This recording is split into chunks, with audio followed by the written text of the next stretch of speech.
বাংলা বলছি চ্যানেলটি সাবস্ক্রাইব করুন এবং সমস্ত অনুষ্ঠানের আপডেট পেতে বেল আইকনটি অন করুন। নমস্কার, বাংলা বলছি চ্যানেলে আপনাদের স্বাগত।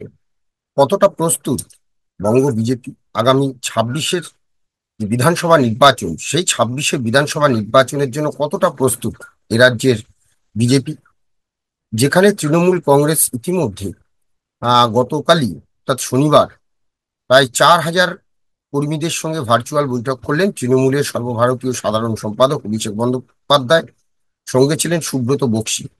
তারা যেভাবে তাদেরকে জেলায় জেলায় ঝাঁপিয়ে পড়ার নির্দেশ দেওয়া হয়েছে এবং গত লোকসভা নির্বাচনে আহ যে যে জায়গায় খামতি ছিল, যে যে জায়গায় গোষ্ঠীদ্বন্দ্ব ছিল, সেইগুলো কিন্তু মিটিয়ে একসঙ্গে ভোটে নামার জন্য কিন্তু নির্দেশ দিয়েছেন অভিষেক বন্দ্যোপাধ্যায়। সেই জায়গা থেকে এখনো পর্যন্ত বিজেপি তাদের সাংগঠনিক যে রদবদল, অর্থাৎ মাত্র যে জেলায় 43টি সাংগঠনিক জেলার মধ্যে 25টি সভাপতির নাম ইতিমধ্যে ঘোষণা করেছে, এবং আরো প্রায় তার মধ্যে 17 জন নতুন মুখ রয়েছে। অর্থাৎ আরো প্রায়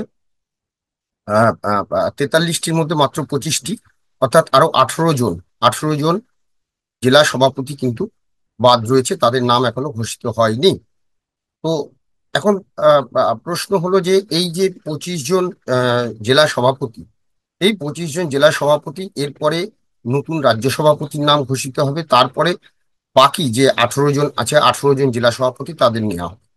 তো একটি বিষয় যে এবারের বিজেপির যে আহ, আহ, সাংগঠনিক যে পরিকাঠামো, সেই পরিকাঠামোয় জেলা সভাপতি তাদের পরে থাকেন মণ্ডল সভাপতি নির্বাচন ইতিমধ্যে হলেও কিন্তু হয়ে গেছে মোটামুটি। কিছু কিছু জায়গায় এখনো মণ্ডল সভাপতিদের নিয়ে সমস্যা রয়েছে, সে মণ্ডল সভাপতি হলে তবেই পরবর্তী যে জেলা সভাপতিদের নাম ঘোষিত হবে বলে জানা যাচ্ছে। কিন্তু সেই সঙ্গে কে হতে চলেছেন বঙ্গ বিজেপির মুখ এই রাজ্যের, কারণ সভাপতির কাজ শুধু যে সারা রাজ্যে সংগঠন দেখানো নয়, সংগঠন দেখার জন্য কিন্তু বিজেপিতে আলাদা বিভিন্ন পদ রয়েছে, যেমন মণ্ডল সভাপতি থেকে শুরু করে আহ আহ জেলা সভাপতিরা রয়েছেন, তার উপরে আরো অনেকে রয়েছেন, বিভিন্ন সাধারণ সম্পাদকরা রয়েছেন, সংগঠনের জন্য আলাদা সাধারণ সম্পাদক রয়েছেন, তারা দেখেন।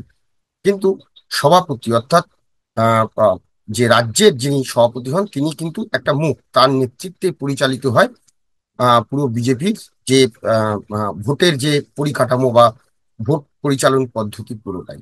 তো সেইখানে কে মুখ হতে চলেছেন, এইটা নিয়ে কিন্তু এখনো একটা টালবাহানা চলছে। কতদিনে সেই টালবাহানা শেষ হবে? অনেকেই মনে করেছিল হয়তো এই চৈত্র মাসের পড়ার আগেই, হয়তো চৈত্র মাস মল মাস, সেটা পড়ার আগেই হয়তো নাম ঘোষিত হবে, কিন্তু নাম ঘোষিত হয়নি। যা জানা যাচ্ছে হয়তো এই মাসের হয়তো তৃতীয় সপ্তাহের দিকে নাম ঘোষিত হতে পারে। 20 তারিখ বা 25 তারিখ, 20-25 তারিখের মধ্যে হয়তো বঙ্গ বিজেপির আহ যিনি রাজ্য সভাপতি হবেন তার নাম ঘোষিত হতে পারে। তেমনি অন্যদিকে সর্বভারতীয় ক্ষেত্রেও কিন্তু এখনো কে হবেন তা নিয়ে কিন্তু মতদ্বন্দ্ব চলছে।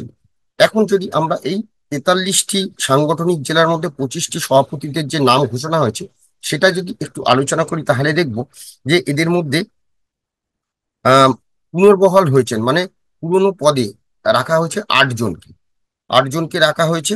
এবং আরেকটি বিষয় যেটা, সেটা হচ্ছে 8জন থাকার পরে 60 বছরের যে বয়স সীমা, ঊর্ধ্ব সীমা, সে দুবারের বেশি জেলা সভাপতি না করা, এরকম কয়েকজনকে সরানো হয়েছে। আর এবারে সব থেকে তাৎপর্যপূর্ণ যেটি, সেটি হচ্ছে যে প্রত্যেক জেলা সভাপতি নির্বাচনে কিন্তু কোথাও যেন একটা আহ রাষ্ট্রীয় স্বয়ংসেবক অর্থাৎ আরএসএস এর সংঘের একটা প্রভাব কোথাও রয়েছে।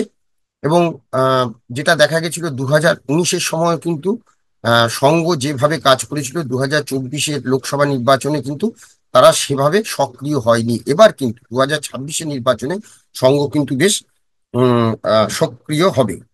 আহ এবার অন্য যদি আমরা দেখি যে এই যে 25 জন, এই 25 জনের মধ্যে কিন্তু যে জেলা সভাপতি এখনো পর্যন্ত নাম ঘোষিত হওয়ার পর প্রায় 24-48 ঘন্টা সময় অতিক্রান্ত হয়েছে, কিন্তু এখনো পর্যন্ত কিন্তু কোনো রকম সে অর্থে গোষ্ঠীদ্বন্দ্ব বা বিক্ষোভ সেটা কিন্তু দেখা যায়নি। এই জায়গাটা থেকে কিন্তু একটা বলা যায় কি যে সংগঠনগত ভাবে বিজেপি কিন্তু বেশ এবারে গুছিয়ে খেলতে নামছে 26-এর জন্য। কারণ অন্যান্যবার যেটা দেখা যায় জেলা সভাপতি বা মন্ডল সভাপতি হলেই আগের বারে আমরা যেরকম দেখেছিলাম জেলায় জেলায় বিক্ষোভ, বিভিন্ন গোষ্ঠীর মধ্যে বিক্ষোভ, এবারে কিন্তু সেটা খুব কম দেখা যাচ্ছে। দুই একটা জায়গায় সামান্য অল্প বিস্তর দেখা গেছে, কিন্তু সেইভাবে কিন্তু প্রভাব ফেলেনি গোষ্ঠীদ্বন্দ্ব বা যাদেরকে, যে জেলা সভাপতি তাদেরকে মেনে না নেওয়া, এরকম কিন্তু এখনো পর্যন্ত হয়নি। আর যদি দেখা যায় যে 14টি জেলা সভাপতির বিষয় এখনো ঠিক হয়নি। আর 50% মণ্ডল তৈরি নেওয়া হওয়ায় 4 জেলা সভাপতিদের নাম আটকে রয়েছে। সামগ্রিকভাবে দেখা যাচ্ছে যে গোটা প্রক্রিয়ায় এই যে যেটা বলছিলাম যে ক্ষোভ কিন্তু নেই প্রায় বলাই যায়।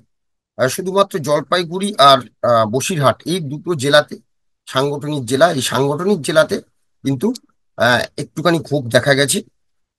অন্যদিকে যেটা বিষয় সেটা হচ্ছে যে জলপাইগুড়ি এবং বসিরহাট এই দুটো জায়গায় বদল হয়েছে। তার নানা কারণ রয়েছে। তাদের মধ্যে আহ, আরেকটি বিষয় যেটা হচ্ছে মালদা উত্তরে নতুন মুখ।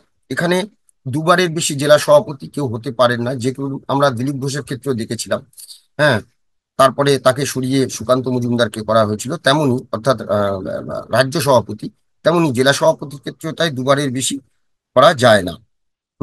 এবার যদি আমরা দেখি কোচবিহার, হুগলি, আসানসোল আর বাঁকুড়া এই জায়গাগুলো কিন্তু সভাপতি বদল করা হয়েছে, কারণ এখানে 2024-এর লোকসভা নির্বাচনে আহ বিপর্যয় হচ্ছে, অর্থাৎ ভোটে হার হয়েছে।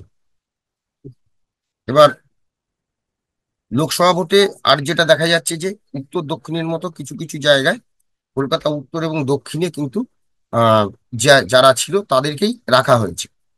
আহ এখন যেটা জানা যাচ্ছে যে আগামী সপ্তাহে হয়তো এই নতুন যারা রাজ্য সভাপতি তার নাম হয়তো ঘোষণা হয়ে যাবে। তারপরেই কিন্তু আহ আহ, যে বিজেপি আগামী 26-এর যে লক্ষ্য, সেই লক্ষ্যে নির্বাচনে নামার কথা। কিন্তু এখন প্রশ্ন হচ্ছে অনেকগুলো, সেটা হচ্ছে যে যেভাবে এবারে নির্বাচনে যেটা দেখা যাচ্ছে যে মমতা বন্দ্যোপাধ্যায় যেটা করেছেন, যে প্রথমত হচ্ছে ভুতুড়ে ভোটার খুঁজতে যেভাবে তিনি দলকে নামিয়ে দিয়েছেন, এবং তারপরে অভিষেক বন্দ্যোপাধ্যায় হস্তক্ষেপ করছেন, তার সঙ্গে রয়েছে পিছনে আইপ্যাক এর মতো একটা সংস্থা, যারা কিন্তু তৃণমূল কংগ্রেসের খুঁটিনাটি সমস্ত বিষয় কিন্তু তারা জানেন। সেটা যেমন একদিকে, তেমনি বিরোধীরা কে কোথায় কতটা শক্তিশালী তাদের কাছে কিন্তু একদম সেটা জলের মতো পরিষ্কার। এবং তারা ওই প্রযুক্তির এবং তথ্য প্রযুক্তি এই যে পুরো বিষয়টা নিয়ে এমন ভাবে তারা কাজটা করেন, যেখানে কোথায় কোথায় খামতি আছে দলের, সেটা বিজেপির ক্ষেত্রে কিন্তু এটা একটা বড় নেগেটিভ পয়েন্ট বলা যায়।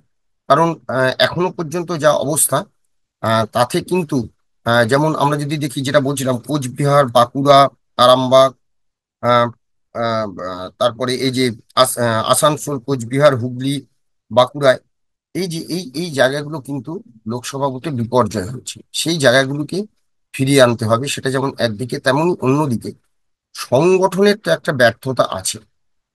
বিশেষ করে হচ্ছে যারা বিক্ষুব্ধ, যারা বিজেপি, তারা কিন্তু অনেকেই এখন বসে গেছেন। নানা কারণে তারা বসে গেছেন, হয়তো নেতৃত্বের থেকে তারা যতটুকু কদর পাওয়ার কথা, হয়তো সেই কদর তারা পাননি বলে তারা বসে গেছেন। কিন্তু তারা কিন্তু, এটা ঠিক যে তাদেরকে যদি একটুখানি আহ দলের তরফে, সংগঠনের তরফে আবারও সক্রিয় করার ব্যবস্থা করা হয়, তারা কিন্তু আবার উজ্জীবিত হয়ে দলে নামবেন।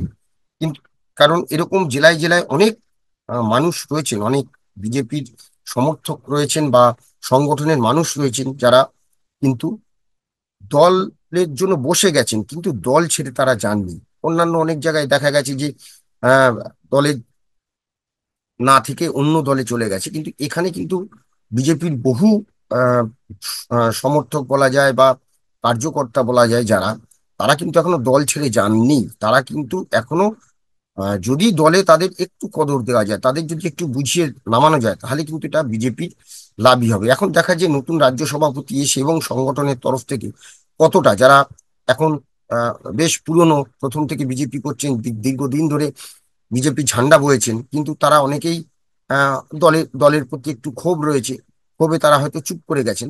সেই সব কর্মীকে কিন্তু নামাতে হবে, এইটা কিন্তু একটা বড় বিষয়। সেটা যেমন একদিকে, তেমনি অন্যদিকে এবারে কিন্তু বিজেপি আর আহ, আহ, অন্য কারোর উপর নির্ভর করছে না। রাষ্ট্রীয় স্বয়ংসেবক সংঘ, তাদের যে স্বেচ্ছাসেবক প্রায়, যা খবর, তাতে প্রতিটি সাংগঠনিক জেলায় এক একজনকে দায়িত্ব দেওয়া হচ্ছে। শুধু এক একজন বললে ভুল হবে, তাদের একটা নিজস্ব পরিকাঠামো আছে। সেই পরিকাঠামো অনুযায়ী দায়িত্ব দেওয়া হচ্ছে। তারা বাড়ি বাড়ি যাবেন, তারা প্রচার করবেন, তারা বিজেপি যে কেন্দ্রে যা যা সামাজিক প্রকল্প, নরেন্দ্র মোদীর যা যা প্রকল্প, সেগুলো নিয়ে কথা বলবেন। কার কোথায় সমস্যা আছে সেটা নিয়ে কথা বলবেন। এবং এটা কিন্তু অনেকটা অন্য রকম স্টাইলে তারা কাজটা করেন, এবং এই কাজের জন্য কিন্তু ইতিমধ্যেই তাদের প্রশিক্ষণ হয়ে গেছে, এবং তারা বিভিন্ন জায়গা থেকে এসে নজরদারি করবেন। রাষ্ট্রীয় স্বয়ংসেবক সংঘের যে যে পয়েন্টগুলো রয়েছে, যে যে জায়গাগুলো রয়েছে, এবার কিন্তু তারা খুব ভীষণভাবে সক্রিয় থাকবেন। বিশেষ করে গ্রামে গঞ্জে যেখানে তৃণমূল শক্তিশালী, সেই জায়গায় কিন্তু এবারে সংঘ একদম সেই কোবরা বাহিনী যেরকম কাজ করে সেই রকম কিন্তু কাজ করার সম্ভাবনা রয়েছে। এবং এই জায়গাটা কিন্তু একটা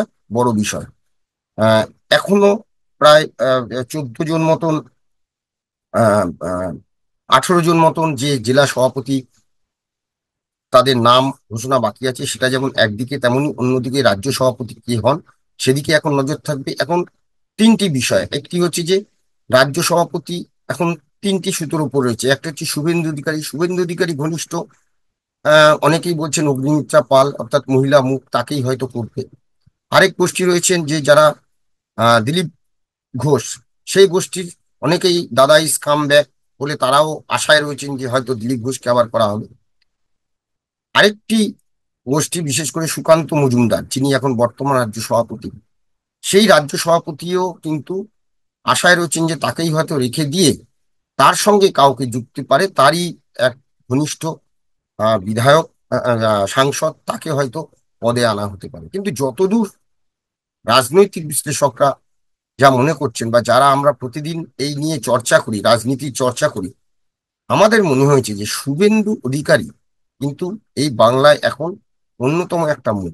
শুভেন্দু অধিকারীকে ছাড়া বিজেপির কেন্দ্রীয় নেতৃত্ব কিন্তু কোনো রকম ডিসিশন তারা নেবে না। তাই শুভেন্দু অধিকারীর পাল্লায় বেশ ভারী। কারণ এখন যা দেখা যাচ্ছে যে জেলায় জেলায় শুভেন্দু অধিকারী যেভাবে তিনি প্রত্যেক দিন রাস্তায় রয়েছেন, প্রত্যেক দিন একদিকে বিরোধী দলনেতা, বিধানসভায় তিনি যেভাবে তার ভূমিকা, যেভাবে তিনি সরকারের সঙ্গে চোখে চোখ রেখে কথা বলছেন, আর অন্যদিকে প্রত্যেক দিন রাস্তায় নেমে তিনি যে বিজেপির যে হিন্দুত্ব, সেই কঠোরভাবে হিন্দুত্ব, যেমন তৃণমূল আমরা দেখেছিলাম যে তারা একটা সংখ্যালঘু ভোটের দিকে তাকিয়ে সবসময় একটা সংখ্যালঘুদের যে তোষণ, সেই তোষণের দিকেই সবসময় চেষ্টা করে, তেমনি বিজেপি জানে যে আমরা সংখ্যালঘু ভোট পাবো না।